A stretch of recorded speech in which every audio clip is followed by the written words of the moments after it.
विश्वास की आदत। जो लोग समुच्चय विश्वास से सच्चे दिल से ईश्वर को आवाज़ देते हैं, उनकी आवाज़ निश्चित रूप से सुनी जाएगी और जो उन्होंने मांगा तथा चाहा है वह उन्हें मिल जाएगा। खुद में विश्वास किसी भी सफल अभियान को बनाने वाली सबसे अहम ईंटों में से एक होता है। विश्वास की उत्पत्ति। विश्वास सहयोग और आत्मविश्वास से उत्पन्न होता है। हम दूसरों के लिए विश्वास के साथ कार्य करते हैं और सोचते हैं कि दूसरा भी ऐसा ही करेगा।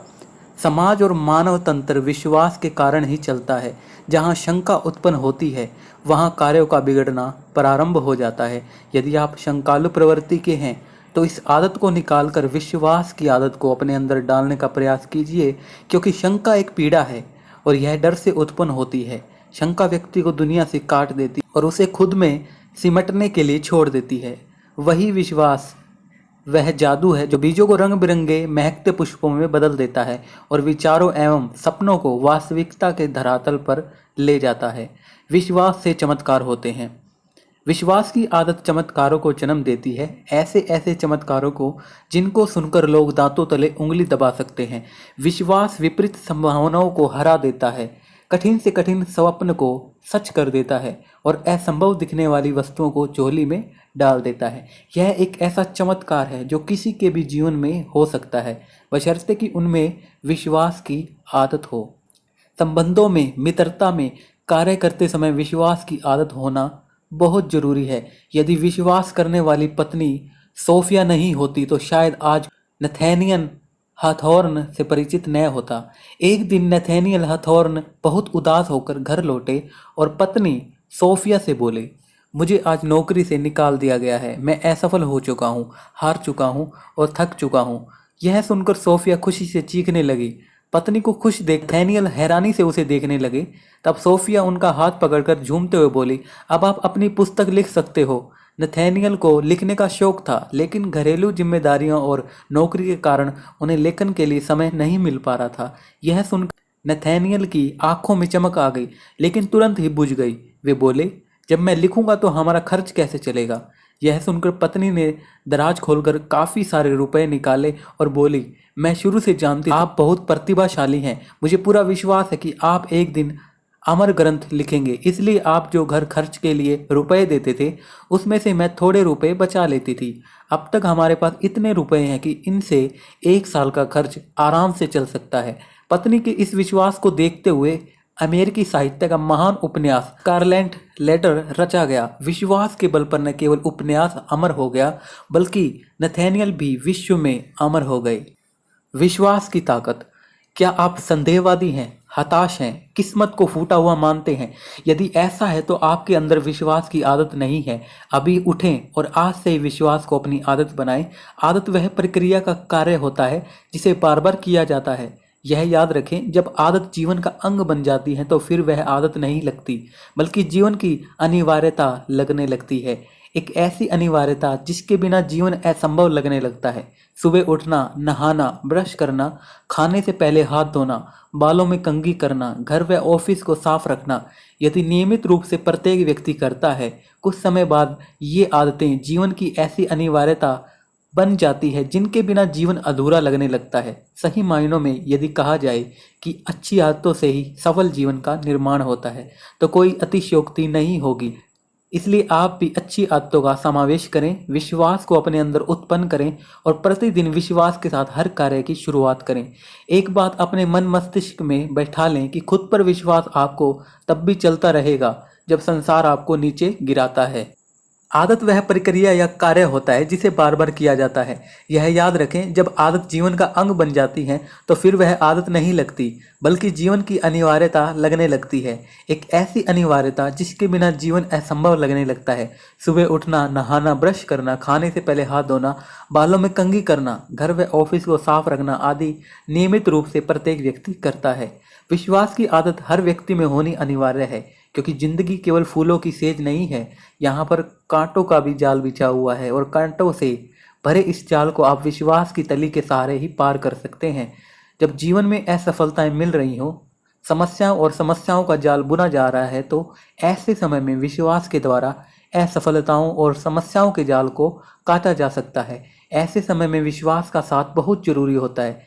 विंस लॉम्बार्डी कहते हैं, खुद में विश्वास और अनुशासन रखना तो तब आसान होता है आप विजेता हो जब आप नंबर 1 हो। विश्वास और अनुशासन तो तब मायने रखता है जब आप अभी तक विजेता न बन पाए हो। विंस लॉम्बार्डी ने अनेक असफलता और समस्याओं को झेला, लेकिन उन्होंने अपने विश्वास को कभी कम नहीं होने दिया। उनका फोर्डहैम यूनिवर्सिटी में विद्यार्थी खिलाड़ी के रूप में बेहद सफल करियर रहा। वे आक्रमण पंक्ति में बतौर राइट गार्ड खेलते थे, जिसे 7 ब्लॉक्स ऑफ ग्रेनाइट कहा जाता था। सन 1937 में जब उन्होंने अपनी पढ़ाई पूरी की तो अचानक ही महामंदी चरम उत्कर्ष पर पहुंच गई। ऐसे में किसी भी व्यक्ति के लिए रोजगार और व्यवसाय के अवसरों की संख्या गायब सी हो गई। लॉम्बार्डी इस दौरान अनेक नौकरियों में संघर्ष करते रहे। उन्हें सन 1939 में हाई स्कूल की फुटबॉल टीम में असिस्टेंट कोच की नौकरी मिल गई। उसके बाद की बातें और कोच के रूप में उनका रिकॉर्ड एक किंवदंती बन चुका था। पर उनके बारे में बेहद दिलचस्प बात यह है कि उन्होंने अपने करियर की NFL वाली पारी सन 1954 तक, यानी कि अपने करियर के लगभग 15 सालों तक प्रारंभ नहीं की थी। वे अपने खिलाड़ियों के साथ बेहद कठोर रुख अपनाया करते थे। उनके परिणाम हमेशा ऐसे थे कि लोग दांतों तले उंगली दबाते रह जाते थे। उनके अनिश्चित और अकल्पनीय परिणामों ने उन्हें हॉल ऑफ फेम में पहुंचा दिया था। उनका नाम सुपर बाउल ट्रॉफी पर आ गया था। उनके पूरे NFL करियर में एक भी सीजन ऐसा नहीं था जब वे पराजित रहे हो। इसका श्रेय वे हमेशा अपने विश्वास को देते रहे हैं। खुद में उनका विश्वास इतना ज़्यादा था कि वह संक्रामक था और उनके इर्द गिर्द रहने वाले हर व्यक्ति में गजब का विश्वास फूंक देता था। गजब के विश्वास के कारण ही उन्होंने ग्रीन बे पेपर्स के एक बेहद कमजोर खिलाड़ी को विश्व के महान खिलाड़ी में परिवर्तित कर दिया था। ग्रीन बे पेकर्स के अभ्यास और मैच के दौरान लॉम्बार्डी ने एक गार्ड को पुल आउट करने में असफल देखकर उसे निकाल दिया और बोले, तुम एक निहायत ही घटिया फुटबॉल खिलाड़ी हो। यह सुनकर उस खिलाड़ी की आंखों में आंसू आ गए। वह एक अच्छा खिलाड़ी बनना चाहता था। खिलाड़ी को उदास देखकर लॉम्बार्डी उसके पास पहुंचे और बोले, माना कि तुम अच्छा नहीं खेलते हो, पर मुझे विश्वास है कि तुम एक महान खिलाड़ी बन सकते हो। यह सुनकर गार्ड हैरानी से लॉम्बार्डी को देखने लगा। इसके बाद गार्ड का अभ्यास निरंतर चलता रहा और आज दुनिया उस गार्ड को महान फुटबॉल खिलाड़ी जेरी क्रैमर के रूप में जानती है। सन 1937 में जब उन्होंने अपनी विश्वास की आदत केवल आपको ही नहीं बल्कि आपके इर्द गिर्द रह रहे लोगों के अंदर भी जबरदस्त विश्वास फूंकती है और उन्हें निरंतर आगे बढ़ने के लिए प्रेरित करती है। जब आप परीक्षा देने जा रहे हो तो विश्वास बनाए रखें कि परीक्षा अच्छी होगी।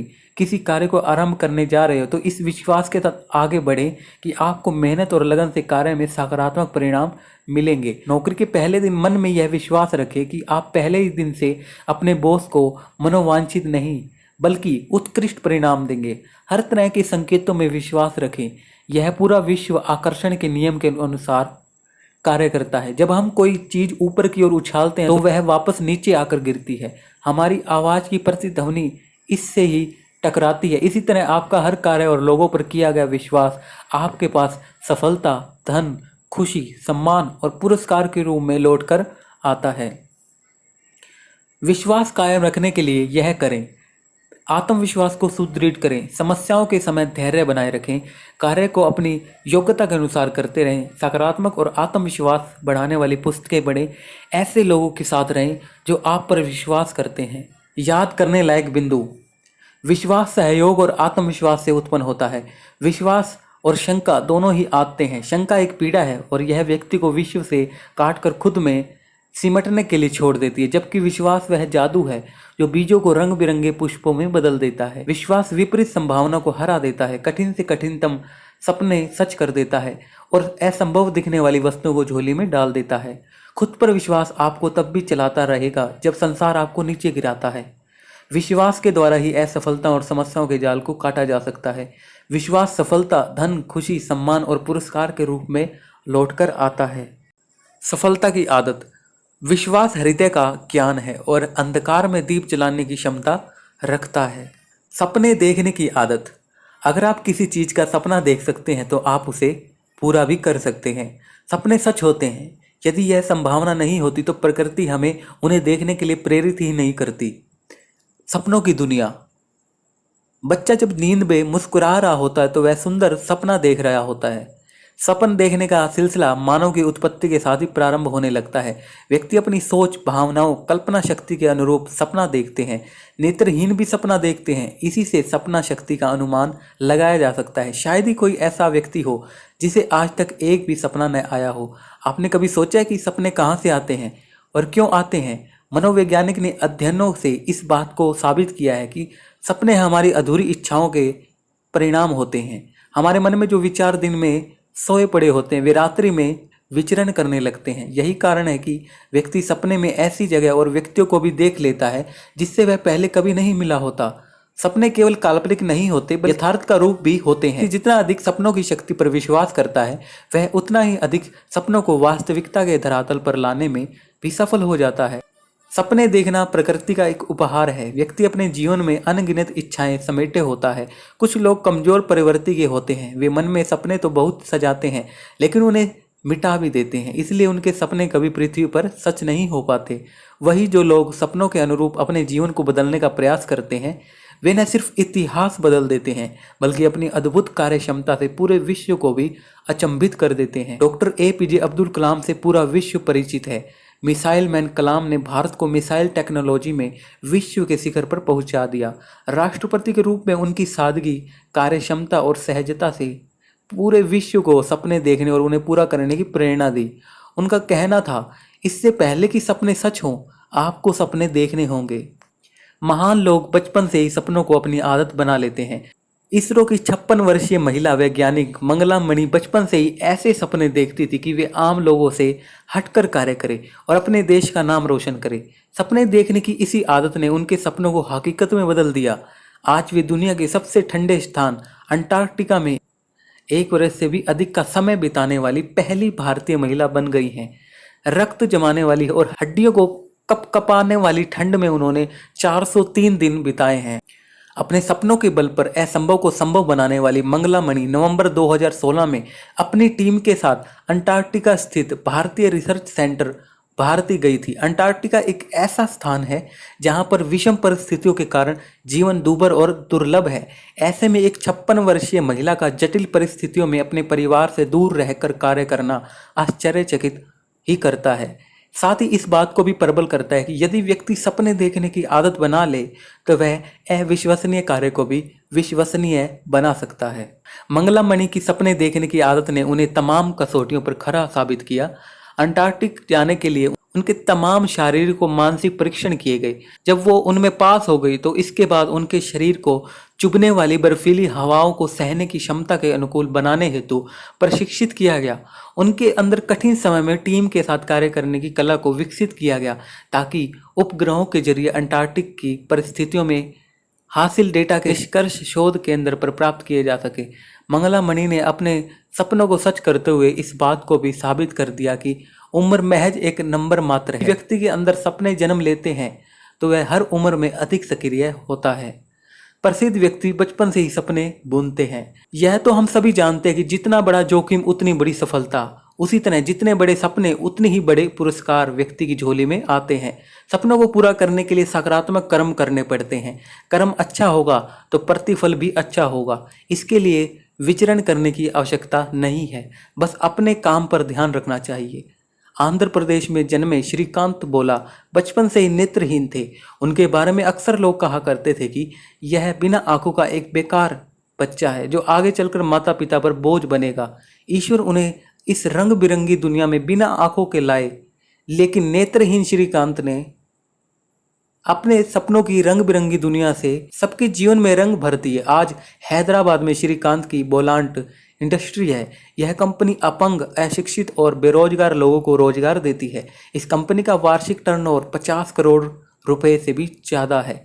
उनके पास कंपनी की 4 उत्पादन इकाइयां हैं।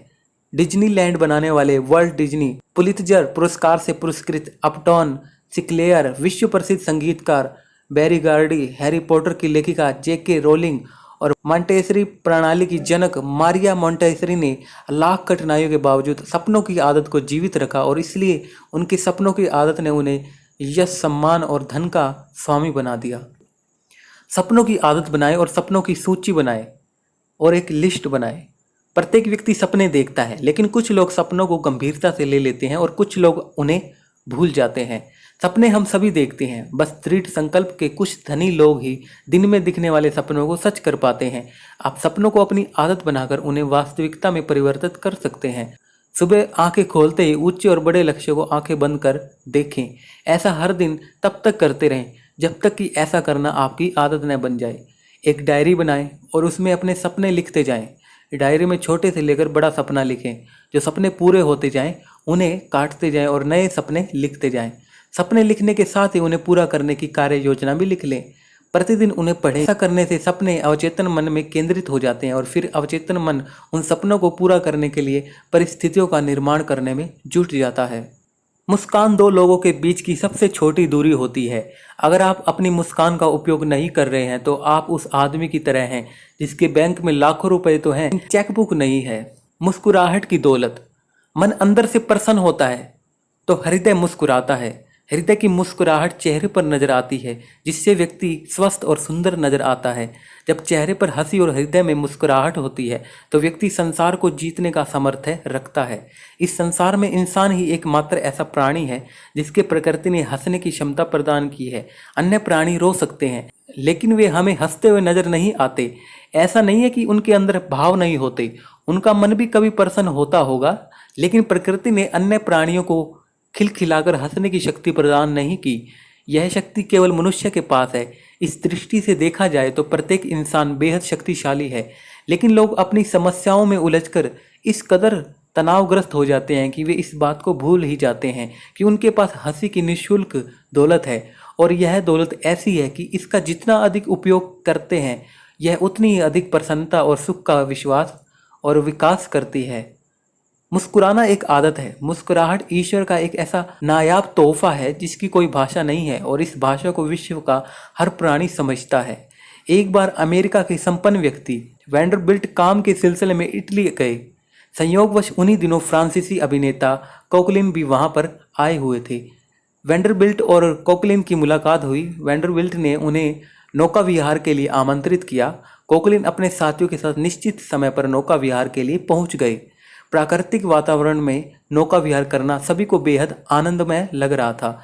अभिनेता कोकलिन ने अपनी हाजिर जवाबी और अभिनय से वैंडरबिल्ट को बहुत प्रभावित किया। अमेरिका पहुंचकर वैंडरबिल्ट ने $3000 का चेक कोकलिन को एक पत्र के साथ भेजा। पत्र में लिखा हुआ था, प्रियवर, उस दिन के संयोग को मैं कभी नहीं भूल सकता। आपने अपने कलापूर्ण अभिनय से मेरा मन मोह लिया। आपके अभिनय से मेरे चेहरे पर आंतरिक मुस्कुराहट आई। हास्य जीवन में बेहद उपयोगी है, इसलिए मैं आपके सम्मान में यह $3000 का चेक भेज रहा हूँ। कृपया इसे स्वीकार करें। पत्र पढ़कर कोहली ने उन्हें जवाब देते हुए लिखा, मान्यवर, आपको मेरा अभिनय पसंद आया, हार्दिक धन्यवाद। आपका भेजा हुआ $3000 का चेक मैं लौटा रहा हूँ क्योंकि मुस्कुराहट और हंसी प्रकृति की अनमोल देन है।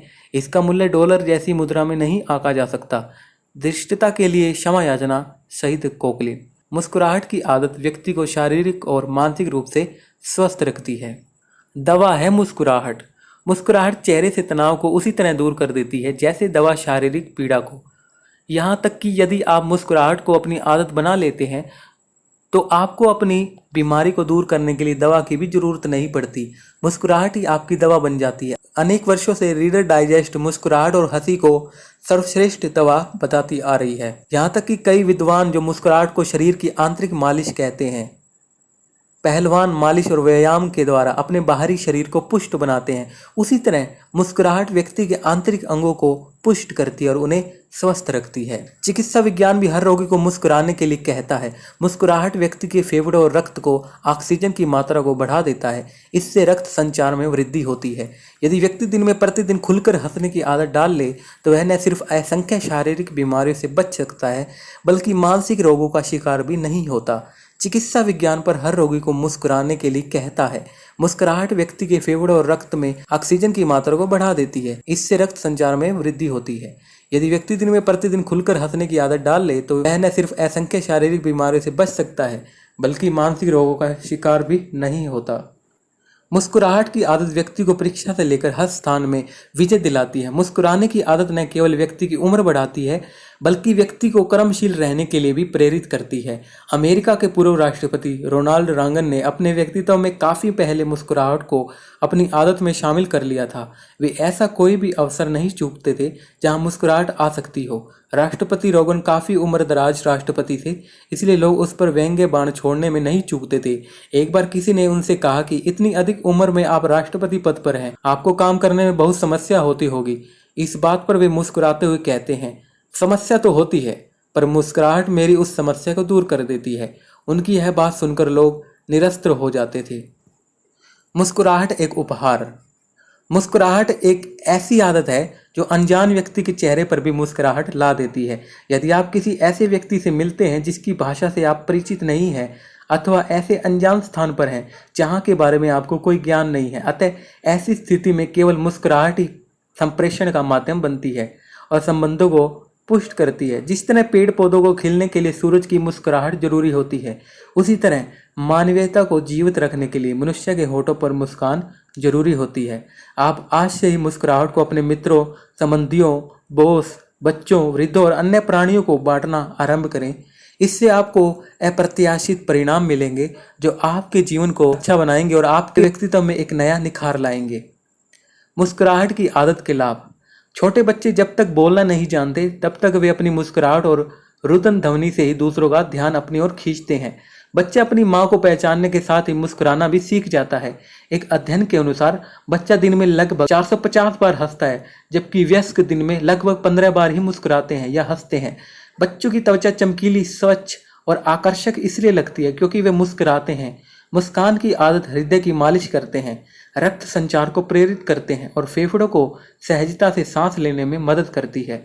मुस्कुराहट से शरीर के सभी अंगों को लाभ पहुंचता है। इससे बीमारियां शरीर पर कब्जा नहीं कर पाती। एक मुस्कुराते हुए व्यक्ति के पास बीमारी भी अधिक दिनों तक नहीं टिकती और उसे वहां से विदा होना ही पड़ता है। की बात है कि मुस्कुराने के इतने सारे लाभ हैं और फिर भी कई व्यक्ति इसे अपनी आदत नहीं बना पाते हैं और मुस्कुराने से बचते हैं, जबकि मुस्कुराते हुए व्यक्ति को केवल 26 मांसपेशियों की जरूरत होती है और गुस्सा करने पर 62 मांसपेशियों का उपयोग करना पड़ता है। मुस्कान व्यक्ति की सबसे कीमती संपत्ति है और यह एक ऐसी संपत्ति है जिससे आप जितना अधिक बांटेंगे, स्वयं को उतना ही अधिक प्रसन्न और स्वस्थ महसूस करेंगे। सफलता की आदत। मुस्कुराहट की आदत व्यक्ति को स्वस्थ और संपन्न बना देती है। डर का सामना करने की आदत। डर के कारागार से बच निकलने का एक ही तरीका है, वो है कर्म।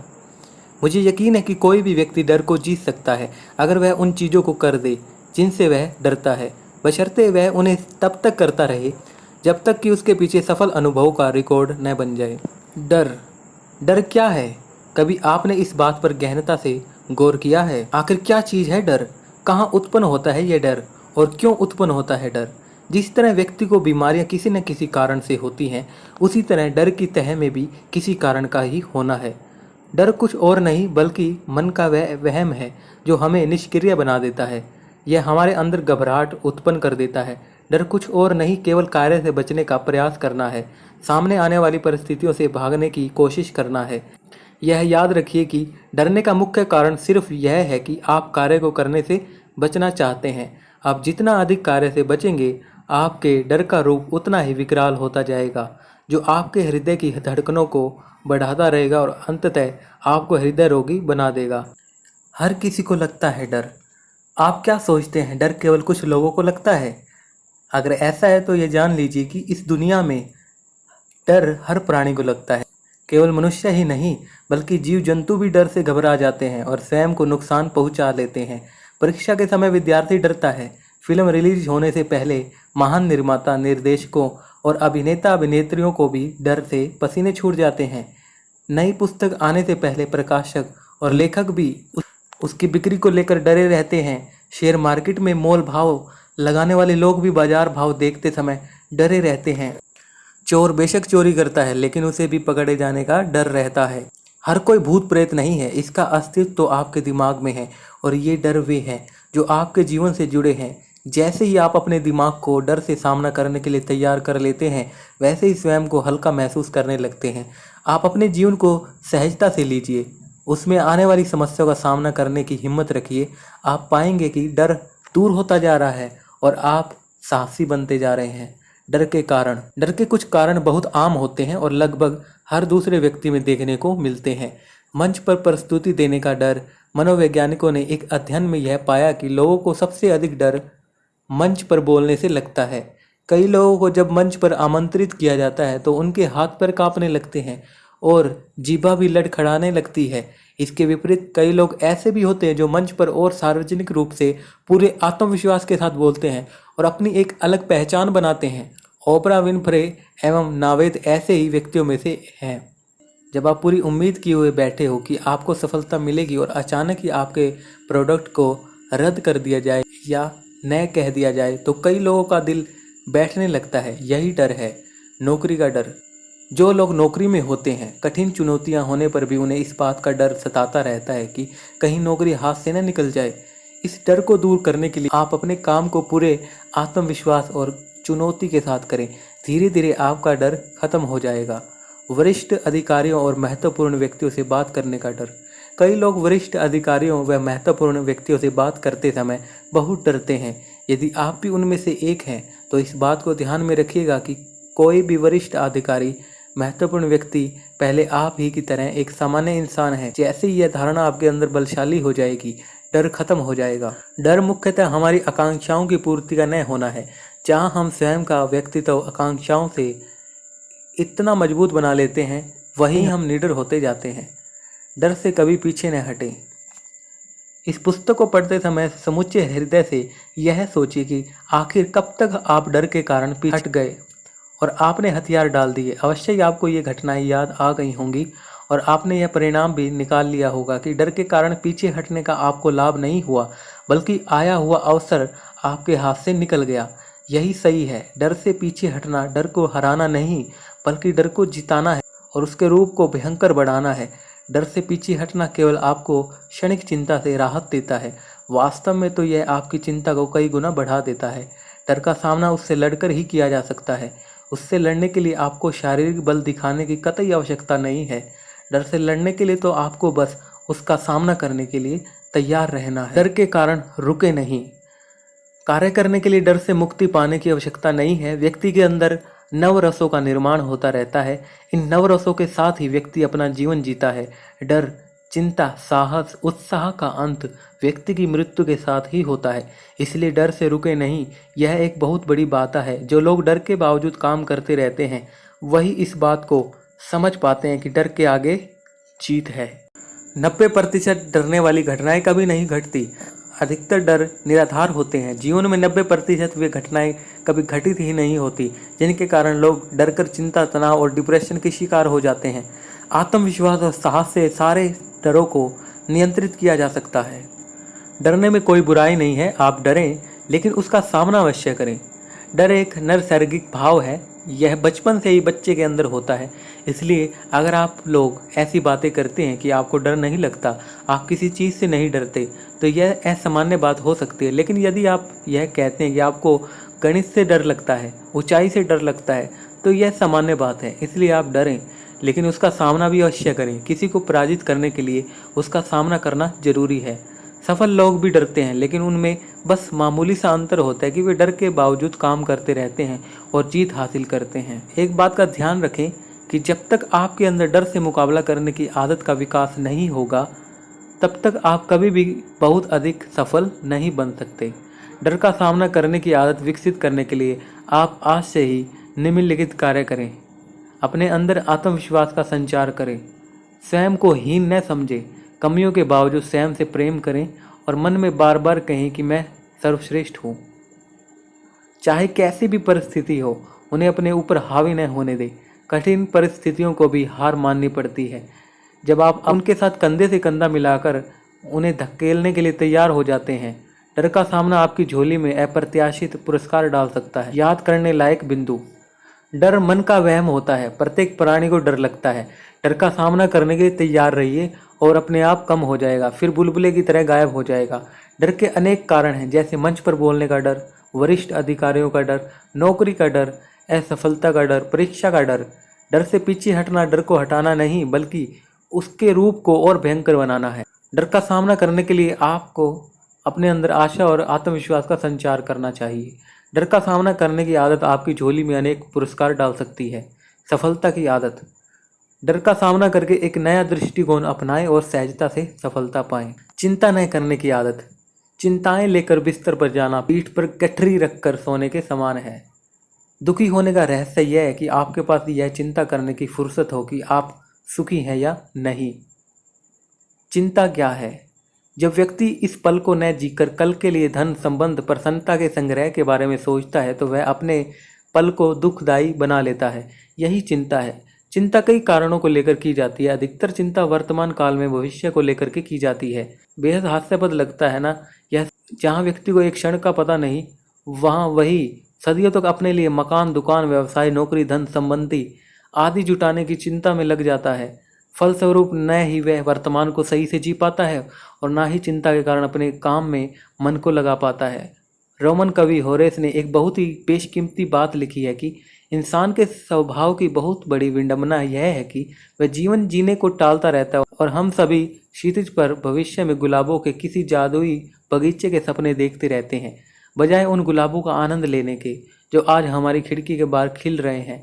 चिंता में व्यक्ति की हालत दम घुटने जैसी हो जाती है। जिस तरह दम घुटने से व्यक्ति के प्राण निकल जाते हैं, इसी तरह चिंता के कारण भी व्यक्ति मृत्यु शैया तक पहुंच जाता है। चिंता दीमक है। एक बार दो वैज्ञानिक आपस में बातें कर रहे थे। युवा वैज्ञानिक प्रतीक और वृद्ध वैज्ञानिक अम्बरीक दोनों खोजों में लगे हुए थे। वृद्ध वैज्ञानिक बोला, प्रतीक, चाहे विज्ञान कितना भी प्रगति क्यों न कर ले, लेकिन वह अभी तक ऐसा कोई उपकरण नहीं ढूंढ पाया जिससे चिंता पर लगाम लगाई जा सके।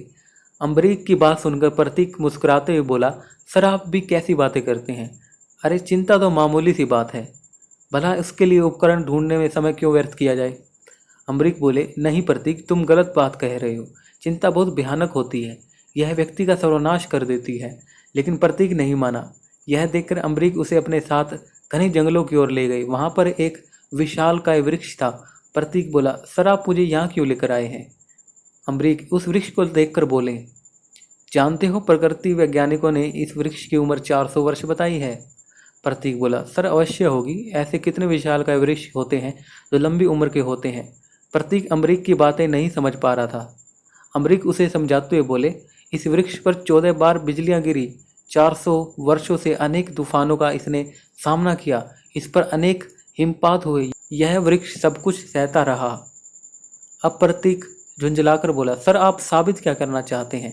अम्बरीक बोले, धैर्य रखो, यहाँ आओ और देखो कि इसकी जड़ों में दीमक लग गई है। दीमकों ने इस वृक्ष की छाल को कुतर कुतर कर धराशायी कर दिया है। प्रतीक बोला, जी सर, अब निष्कर्ष बताइए। अम्बरीक बोले, निष्कर्ष यही है कि जिस तरह जंगल का यह विशाल वृक्ष बिजली से नष्ट नहीं हुआ, तूफान से धराशायी नहीं हुआ, लेकिन एक छोटी सी दीमक इसे चट कर गई, उसी तरह चिंता की दीमक भी एक सुखी, समृद्ध और अच्छे खासे व्यक्ति को चट कर जाती है। निष्कर्ष सुनकर प्रतीक दंग रह गया और बोला, सर चिंता रूपी दीमक वाकई बेहद खतरनाक है, जो व्यक्ति के अस्तित्व को ही खा जाती है। चिंता बीमारियों की जन्मदाता है। जनरल ग्रांट भी इस बात को जान गए थे कि चिंता व्यक्ति के सोचने समझने की प्रक्रिया पर गहरा तुषारपात करती है। जनरल ग्रांट रेकमेंड पर 9 महीनों से घेरा डाले हुए थे। जनरल ली के फटेहाल व भूखे सैनिक हार चुके थे। ली के आदमियों ने अपना अंत होते देखा तो रेकमेंड में कपास व तंबाकू के वेयर हाउसों में आग लगा दी और गोला बारूद नष्ट कर दिया। अब आग हर ओर फैल गई। वे अंधेरे में शहर छोड़कर भाग गए। यह देखकर ग्रांट ने उनका पीछा किया।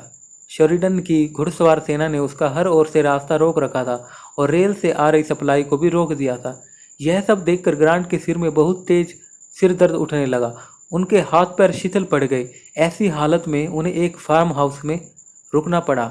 वहां उन्होंने सारी रात गर्म पानी और सरसों से अपने पैरों की सिकाई की। अपनी कलाई, सिर, गर्दन के हिस्सों पर सरसों की पट्टियां बांधी। लेकिन उनका दर्द उन सबसे दूर नहीं हुआ, बल्कि वह तब दूर हुआ जब एक घुड़सवार उनके पास एक पत्र लेकर लौटा। उस पत्र में ली ने लिखा था कि वह समर्पण करना चाहता है। वह पत्र पढ़ते ही तुरंत जनरल ग्रांट का सिर दर्द दूर हो गया।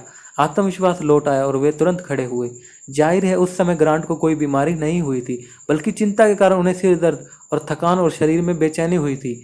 जैसे ही उन्होंने ली के समर्पण का पत्र मिला और अपनी विजय का आभास हुआ, वैसे ही उनका आत्मविश्वास लौट आया। इसलिए हर परिस्थिति में अपनी आत्मविश्वास को बनाए रखना चाहिए। चिंता व्यक्तियों की जड़ है। चिंता व्यक्ति को अनेक शारीरिक और मानसिक बीमारियों से ग्रस्त कर देती है। बीमारियों के आंकड़े बताते हैं कि चिंता बीमारियों की जड़ है, अनेक बीमारी को उत्पन्न कर देती है। हृदय रोग, उच्च रक्तचाप, पक्षाघात, आर्थराइटिस, ट्यूमर, डिप्रेशन का मुख्य कारण चिंता का मन मस्तिष्क में जगह बनाना ही है। चिंता करके केवल बीमारी और दर्द ही हासिल होता है, इसलिए इसका पतन जितना जल्दी हो जाए उतना ही अच्छा है। आप अपने जीवन से चिंता को मिटा दीजिए, जीवन इसके बदले आपको सुख और खुशियाँ ला देगा। चिंता की आदत को भगाएं। चिंता भी एक आदत होती है। जब व्यक्ति वर्तमान में रहना छोड़कर अतीत और भविष्य में अटक जाता है तो फिर वह अपने जीवन के पल का आनंद उठाने से चूक जाता है। कई लोग यह कहते हैं कि चिंता वे करते नहीं, बल्कि वह स्वयं उनके मनोमस्तिष्क में पैठ जमा लेती हैं। चिंता मनोमस्तिष्क में तभी बैठ सकती है जब उसके बारे में सोचा जाए। कोई भी कार्य हमारी प्रवृत्ति में तभी हासिल हो सकता है जब हम उसे अपनी दिनचर्या में शामिल करें। इसलिए चिंता की आदत को शरीर में फलने नहीं देना चाहिए। बस कुछ कदमों पर चलकर आप स्वयं से चिंता को दूर कर सकते हैं। इनमें पहला कदम है परिस्थितियों को नज़रअंदाज करना। वही व्यक्ति जीनियस बनता है जो बुरी परिस्थितियों को नज़रअंदाज करना जानता है। नज़रअंदाज करना मुश्किल कतई नहीं है, बस इसके लिए आप स्वयं को इतना व्यस्त रखिए कि नकारात्मक बातें परिस्थितियों की ओर आपका ध्यान ही ना जाए। इनमें दूसरा कदम है स्थिति का विश्लेषण कर इस बात का अनुमान लगाएं कि यदि परिस्थितियां आपके पक्ष में नहीं है तो अधिक से अधिक आपके साथ क्या घटित हो सकता है वे भी घटित हो जाए, लेकिन आप जीवित तो रहेंगे ना। यही बहुत बड़ी बात है। जब आपके पास जीवन है तो फिर चिंता की कोई बात नहीं। जीवन है तो कभी भी नई शुरुआत की जा सकती है। तीसरा कदम बुरे से बुरे परिणामों का अनुमान लगाने के बाद स्वयं को इस बात के लिए स्वीकार करना कि उन परिणामों को भुगतने के लिए तैयार रहें। चौथा कदम स्वयं को व्यस्त रखना। व्यक्ति को कार्य में पूरी तरह से तन मन से एकाग्र होकर डूब जाना चाहिए। मनोवैज्ञानिकों ने व्यक्ति को चिंता से दूर रखने के लिए व्यस्त रहने का सुझाव दिया है। चिकित्सा प्रणाली में लोगों को चिंता से दूर रखने के लिए व्यस्त रखा जाता है। इसे ऑक्यूपेशनल थेरेपी के नाम से भी जाना जाता है। पांचवा और अंतिम कदम बुरे से बुरे परिणामों को सुधारने का ध्यान लगाना। जब व्यक्ति इन तीनों बातों को सोच लेता है तो उसके दिमाग से चिंता मिट जाती है और वह नई चुनौतियों के साथ हर बुरी से बुरी परिस्थिति का सामना करने के लिए तैयार हो जाता है। और सही मायनों में उसी समय एक व्यक्ति निखरकर समाज के सामने आता है। विली जोली भी इस बात से सहमति रखते हुए कहते हैं कि एक सड़क बंद होने का यह मतलब नहीं है कि आपके लक्ष्य तक पहुंचने का कोई दूसरा रास्ता नहीं है। सफलता की आदत व्यस्त रहकर सर्वश्रेष्ठ कार्य करते रहें। चिंता कभी आपके मस्तिष्क पर हावी नहीं हो पाएगी।